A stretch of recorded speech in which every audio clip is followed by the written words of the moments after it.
Don Quijote de la Mancha, de Miguel de Cervantes Saavedra.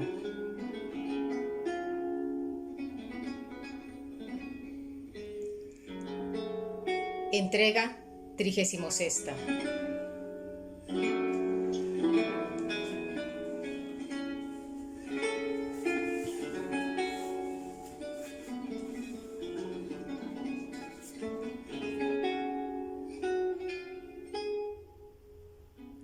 Capítulo 50.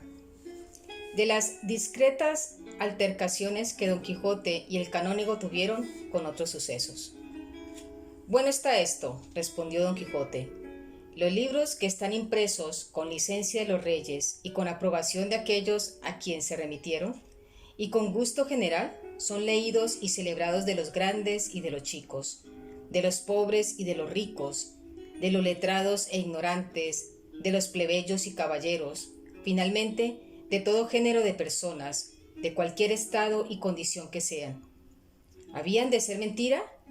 Y más llevando tanta apariencia de verdad, pues no cuentan el padre, la madre, la patria, los parientes, la edad, el lugar y las hazañas, punto por punto y día por día, que el tal caballero hizo o caballeros hicieron. Calle vuestra merced, no diga tal blasfemia, y créame que le aconsejo en esto lo que debe de hacer como discreto. Si no, léalos y verá el gusto que recibe de su leyenda.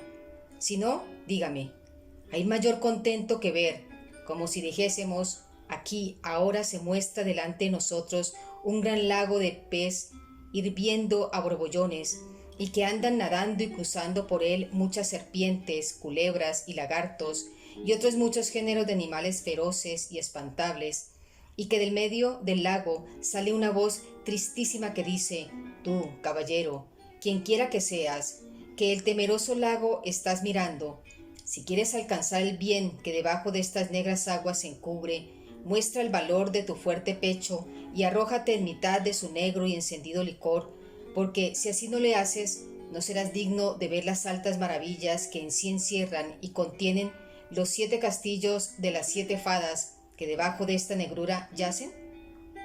Y que, apenas el caballero no ha acabado de oír la voz temerosa, cuando, sin entrar más en cuestión consigo, sin ponerse a considerar el peligro a que se pone, y aún sin despojarse de la pesadumbre de sus fuertes armas, encomendándose a Dios y a su señora, se arroja en mitad del bullente lago, y cuando no se cata ni sabe dónde ha de parar, se halla entre unos floridos campos con quien los elíseos no tienen que ver en ninguna cosa. Allí le parece que el cielo es más transparente y que el sol luce con claridad más nueva. Ofrécele a los ojos una apacible floresta de tan verdes y frondosos árboles compuesta, y que alegra a la vista su verdura, y entretiene los oídos el dulce y no aprendido canto de los pequeños, infinitos y pintados pajarillos que por los intrincados ramos van cruzando. Aquí descubre un arroyuelo cuyas frescas aguas, que líquidos cristales parecen, corren sobre menudas arenas y blancas pedrezuelas, que oro cernido y puras perlas semejan. Acullá ve una artificiosa fuente de jaspe variado y de liso mármol compuesta.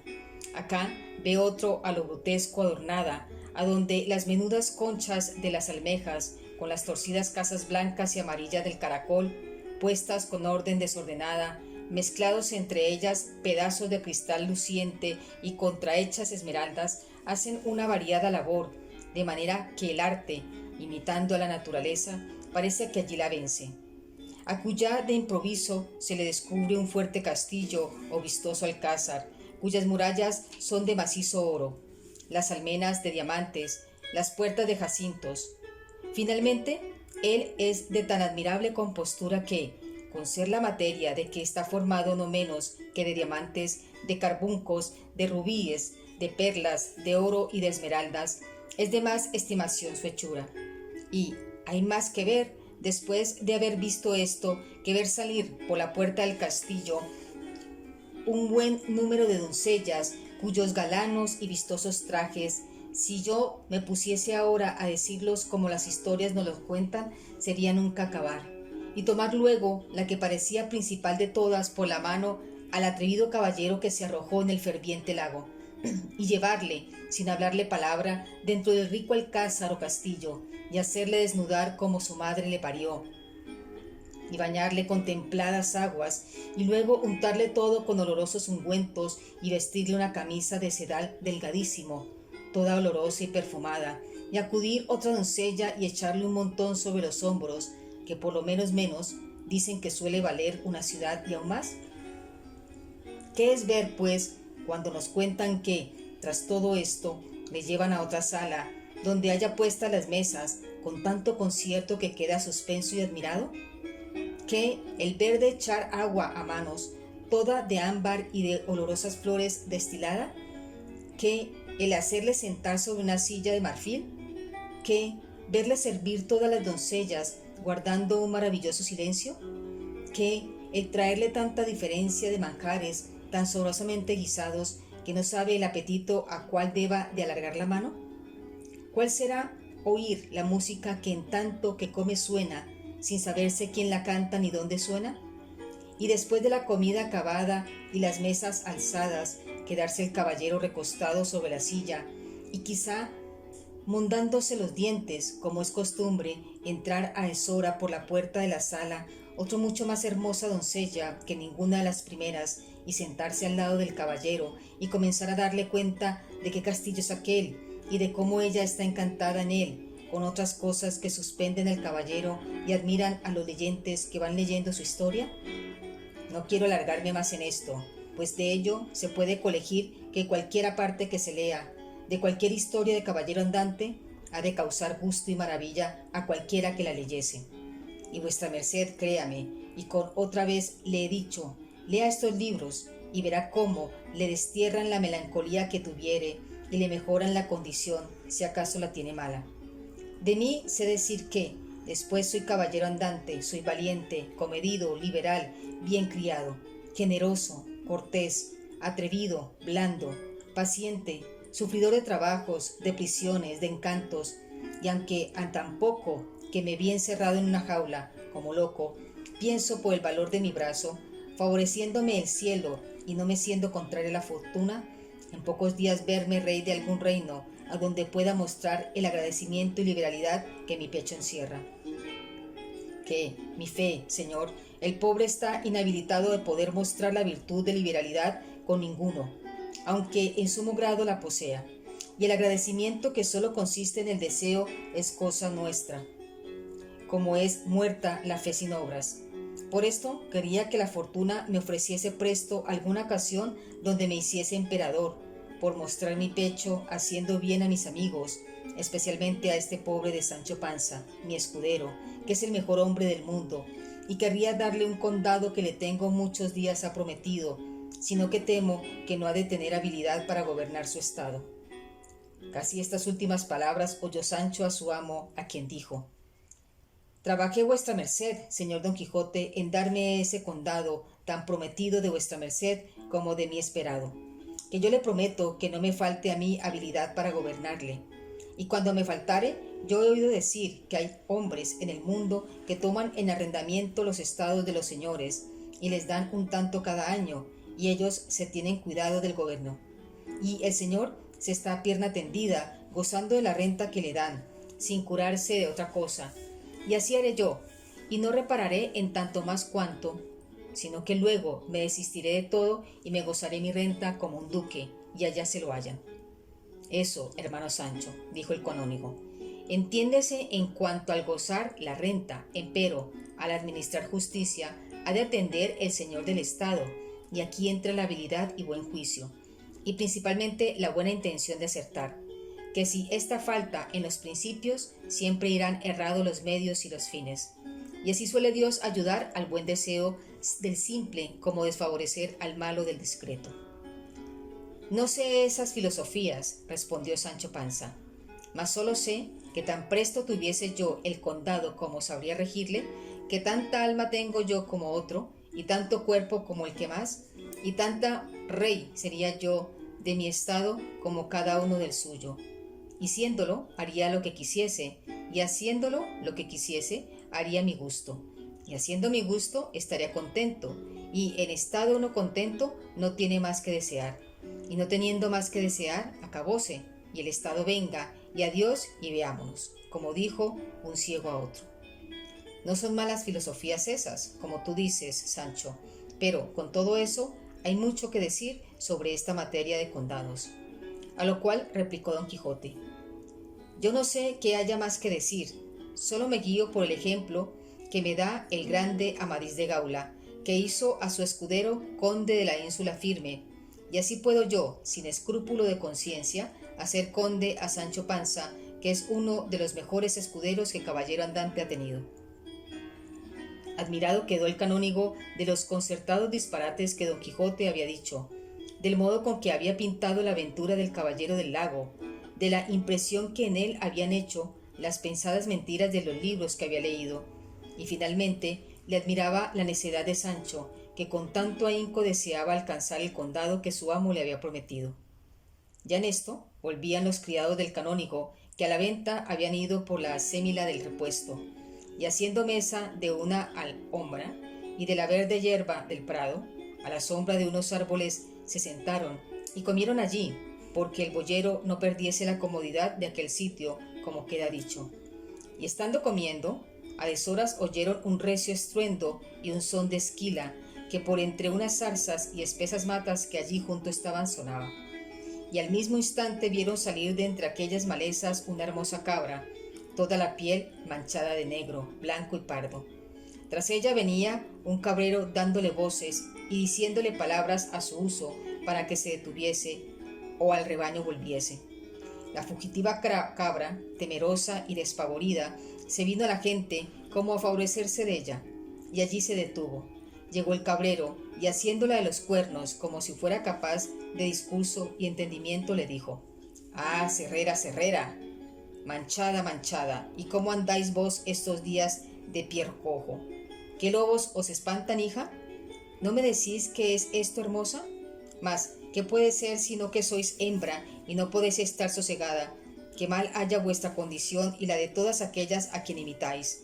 Volved, volved, amiga, que si no tan contenta, a lo menos estaréis más segura en vuestro prisco. O con vuestra compañera, que si vos, que la sabéis de guardar y encaminar, andáis tan sin guía y tan descaminada, ¿en qué podrán parar ellas?» Contento dieron las palabras del cabrero a los que las oyeron, especialmente al canónigo, que le dijo: «Por vida vuestra, hermano, que os soseguéis un poco y no os acuciéis en volver tan presto esa cabra a su rebaño, que, pues ella es hembra, como vos decís, ha de seguir su natural distinto, por más que vos os pongáis a estorbarlo. Tomad este bocado y bebed una vez, con que templéis la cólera, y en tanto descansará la cabra». Y al decir esto y el darle con la punta del cuchillo los lomos de un conejo fiambre, todo fue uno. Tomólo y agradeciéndolo el cabrero, bebió y sosegóse, y luego dijo: «No querría que por haber yo hablado con esta alimaña tan en seco, me tuvieses vuestras mercedes por hombre simple, que en verdad que no carecen de misterio las palabras que le dije. Rústico soy, pero no tanto que no entienda cómo ha de tratarse con los hombres y las bestias». «Eso creo yo muy bien», dijo el cura, «que ya yo sé la desapariencia que los montes crían letrados y las cabañas de los pastores encierran filósofos». «A lo menos, señor», replicó el cabrero, «acogen hombres escarmentados, y para que creáis esta verdad y la toquéis con la mano, aunque parezca que sin ser rogado me convido, si no os enfadáis de ello y queréis, señores, un breve espacio prestadme oído atento, os contaré una verdad que acredite lo que ese señor», señalando al cura, «ha dicho, y la mía». A esto respondió Don Quijote: «Por ver que tiene este caso un no sé qué, que de sombra de aventura de caballería, yo por mi parte os oiré, hermano, de muy buena gana, y así lo harán todos estos señores, por lo mucho que tienen de discretos y de ser amigos de curiosas novedades que suspendan, alegren y entretengan los sentidos, como sin duda pienso que lo ha de hacer vuestro cuento. Comenzad pues, amigo, que todos escucharemos». «Sacó la mía», dijo Sancho, «que yo a aquel arroyo me voy con esta empanada, donde pienso hartármela por 3 días, porque he oído decir a mi señor Don Quijote que el escudero de caballero andante ha de comer, cuando se le ofreciere, hasta no poder más, a causa que se le suele ofrecer entrar acaso por una selva tan intrincada que no aciertan a salir de ella en 6 días. Y si el hombre no va harto o bien proveídas las alforjas, allí se podrá quedar, como muchas veces se queda, hecho carne molina. Tú estás en lo cierto, Sancho, dijo Don Quijote. Vete a donde quisieres y come lo que pudieres, que yo ya estoy satisfecho, y solo me falta dar al alma su refacción, como se la daré escuchando el cuento de este buen hombre. Así las daremos todos a las nuestras, dijo el canónigo. Y luego rogó al cabrero que diese principio a lo que prometió había. El cabrero dio 2 palmadas sobre el lomo de la cabra, que por los cuernos tenía, diciéndole: recuéstate junto a mí, manchada, que tiempo nos queda para volver a nuestro apero. Parece que lo entendió la cabra, porque en sentándose su dueño, se tendió ella junto a él con mucho sosiego, y mirándole el rostro, daba a entender que estaba atenta a lo que el cabrero iba diciendo, el cual comenzó su historia de esta manera.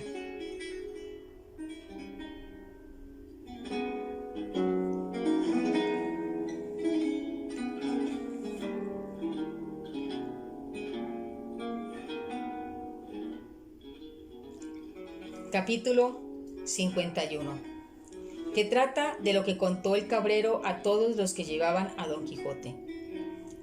3 leguas de este valle está una aldea que, aunque pequeña, es de las más ricas que hay en todos estos contornos, en la cual había un labrador muy honrado, y tanto que, aunque es anexo al ser rico el ser honrado, más lo era él por virtud que tenía que por la riqueza que alcanzaba.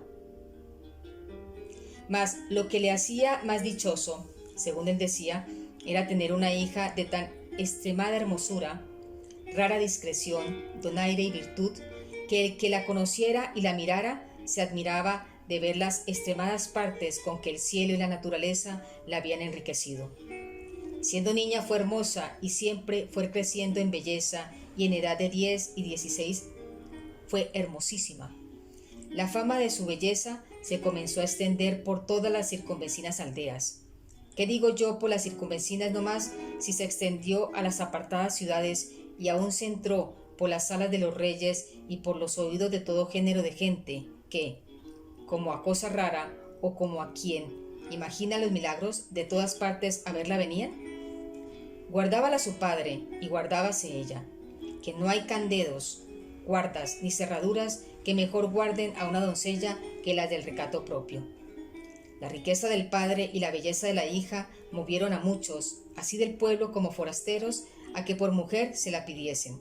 Mas él, como a quien tocaba disponer de tan rica joya, andaba confuso, sin saber determinarse a quién la entregaría de los infinitos que le importunaban.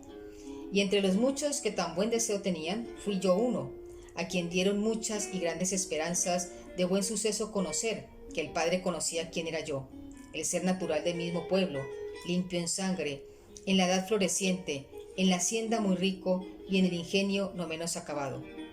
Con todas estas mismas partes la pidió también otro del mismo pueblo, que fue causa de suspender y poner en balanza la voluntad del padre, a quien parecía que con cualquiera de nosotros estaba su hija bien empleada.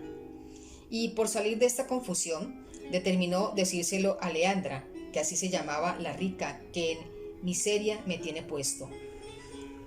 Advirtiendo que, por los dos éramos iguales, era bien dejar a la voluntad de su querida hija el escoger a su gusto, cosa digna de imitar de todos los padres que a sus hijos quieren poner en estado. No digo yo que los dejen escoger en cosas ruines y malas, sino que se las propongan buenas, y de las buenas, que acojan a su gusto. No sé yo el que tuvo Leandra, solo sé que el padre nos entretuvo entre ambos con la poca edad de su hija y con palabras generales que ni le obligan, ni nos obligaban tampoco. Llámese mi competidor Anselmo y yo Eugenio, porque vais con noticia de los nombres de las personas que en esta tragedia se contienen, cuyo fin aún está pendiente, pero bien se deja entender que ha de ser desastrado. En esta sazón vino a nuestro pueblo un Vicente de la Rosa, hijo de un pobre labrador del mismo lugar, el cual Vicente venía de las Italias y de otras diversas partes de ser soldado. Llevóle de nuestro lugar, siendo muchacho de hasta 12 años, un capitán que por su compañía por allí acertó a pasar, y volvió el mozo de allí otros 12, vestido a la soldadesca, pintado con 1000 colores, lleno de 1000 dijes de cristal y sutiles cadenas de acero. Hoy se ponía una gala y mañana otra, pero todas sutiles, pintadas, de poco peso y menos tomo. La gente labradora, que de suyo es maliciosa, y dándole el ocio lugar en la misma malicia, lo notó, y contó punto por punto sus galas y preseas, y halló que los vestidos eran 3, de diferentes colores, con sus ligas y medias, pero él hacía tantos guisados e invenciones de ellas que si no se los contaran hubieran creído que habían hecho muestra de más de 10 pares de vestidos y de más de 20 plumajes. Y no parezca impertinencia y demasía esto que de los vestidos voy contando, porque ellos hacen una buena parte de esta historia. Sentábase en un poyo que debajo de un gran álamo estaba en nuestra plaza, y allí nos tenía todos la boca abierta, pendientes de las hazañas que nos iba contando. No había tierra en todo el orbe que no hubiese visto, ni batalla donde no se hubiese hallado. Había muerto más moros que tiene Marruecos y Túnez, y entrado en más singulares desafíos, según él decía, que Gante y Luna. Digo García de Paredes y otros 1000 que nombraba. Y de todos había salido con victoria, sin que le hubiese derramado una sola gota de sangre. Por otra parte, mostraba señales de heridas que, aunque no se divisaban, nos hacía entender que eran arcabuzazos dados en diferentes reencuentros y facciones. Finalmente, con una no vista arrogancia, llamaba de voz a sus iguales y a los mismos que le conocían, y decía que su padre era un brazo, su linaje, sus obras, y que debajo de ser soldado, al mismo rey no debía nada. Añadiósele a estas arrogancias ser un poco músico y tocar una guitarra a lo rasgado, de manera que decían algunos que la hacía hablar. Pero no pararon aquí sus gracias, que también las tenía de poeta, y así de cada niñería que pasaba en el pueblo. Componía un romance de lengua y media de escritura. Este soldado, pues, que aquí he pintado, este Vicente de la Rosa, este bravo, este galán, este músico, este poeta, fue visto y mirado muchas veces de Leandra, desde una ventana de su casa que tenía a la vista la plaza. Enamoralo el oropel de sus vistosos trajes, encantáronla sus romances, que de cada uno que componía daba 20 traslados. Llegaron a sus oídos las hazañas que de él sí mismo había referido, y finalmente, que así el diablo lo debía de tener ordenado, ella se vino a enamorar de él, antes que en él naciese presunción de solicitarla. Y, como en los casos del amor no hay ninguno que con facilidad se cumpla, que aquel que tiene de su parte el deseo de la dama, con facilidad se concertaron Leandra y Vicente, y primero que alguno de sus muchos pretendientes cayesen en la cuenta de su deseo, ya ella le tenía cumplido, habiéndolo debajo de la casa, en su querido y amado padre, que madre no la tenía, y ausentándose de la aldea con el soldado, que salió con más triunfo de esta empresa que de todas las muchas que él se aplicaba. Admiró el suceso a toda la aldea, y aún a todos los que de él tuvieron noticia. Yo quedé suspenso, Anselmo atónito, el padre triste, sus parientes afrentados, solícita de la justicia, los cuadrilleros listos, tomáronse los caminos, escudriñándose los bosques y cuanto había, y al cabo de 3 días hallaron a la antojadísima Leandra en una cueva de un monte, desnuda en camisa, sin muchos dineros y preciosísimas joyas que de su casa había sacado. Volviéronla a la presencia del lastimado padre, preguntáronle su desgracia, confesó sin apremio que Vicente de la Rosa la había engañado, y debajo de su palabra de ser su esposo, la persuadió que dejase la casa de su padre, que él la llevaría a la más rica y más viciosa ciudad que había en todo el universo mundo, que era Nápoles, y que ella, mal advertida y peor engañada, le había creído. Y robando a su padre, se le entregó la misma noche que había faltado, y que él la llevó a un áspero monte, y la encerró en aquella cueva donde la habían hallado. Contó también cómo el soldado, sin quitarle su honor, le robó cuanto tenía, y la dejó en aquella cueva y se fue, suceso que de nuevo puso en admiración a todos. Duro se nos hizo de creer la continencia del mozo, pero ella lo afirmó con tanta veras que fueron parte para que el desconsolado padre se consolase, no haciendo cuenta de las riquezas que le llevaban, pues le había dejado a su hija con la joya que, si una vez se pierde, no deja esperanza de que jamás se cobre.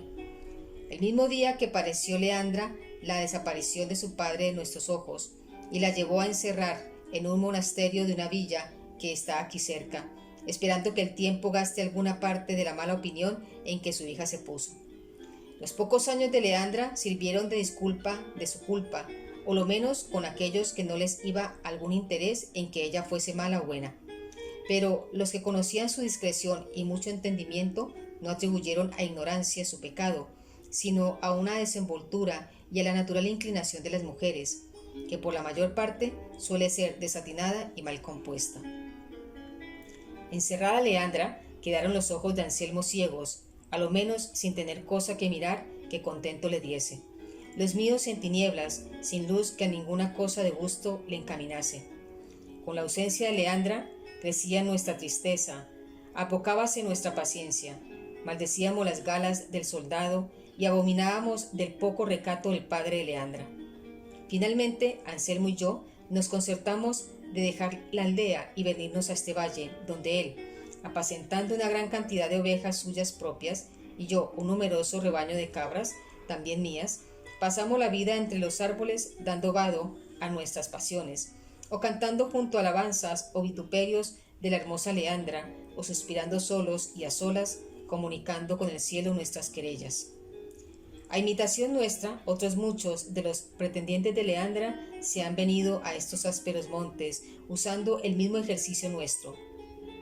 Y son tantos que parece que este sitio se ha convertido en la pastoral Arcadia, según está colmo de pastores y de apriscos, y no hay parte en él donde no se oiga el nombre de la hermosa Leandra. Este la maldice y la llama antojadiza, varia y deshonesta. Aquel la condena por fácil y ligera, tal la absuelve y perdona, y tal la justicia y la vitupera. Uno celebra su hermosura, otro reniega de su condición, y en fin, todos la deshonran y todos la adoran, y de todos se entiende a tanto la locura, que hay quien se queje de desdén sin haberla jamás hablado, y aún quien se lamente y sienta la rabiosa enfermedad de los celos, que ella jamás dio a nadie, porque, como yo tengo dicho, antes se supo su pecado que su deseo. No hay hueco de peña, ni margen de arroyo, ni sombra del árbol que no esté ocupada de algún pastor que sus desventuras a los aires cuente. El eco repite el nombre de Leandra donde quiera que pueda formarse.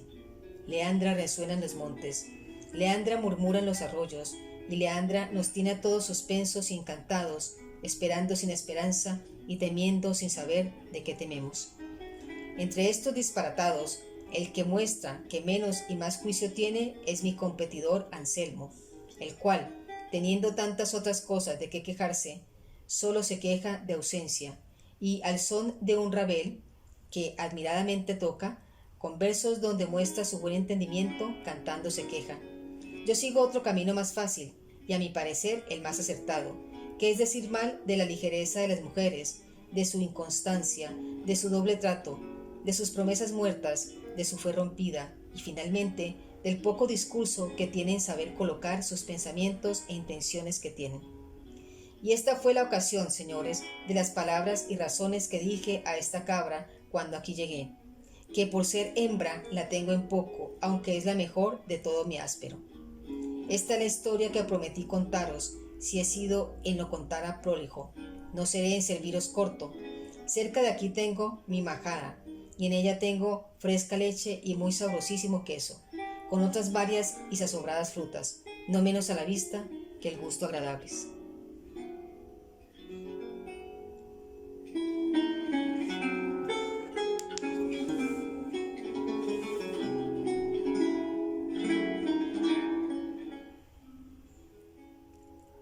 Y esperad vuestra mercedes la entrega 37ª.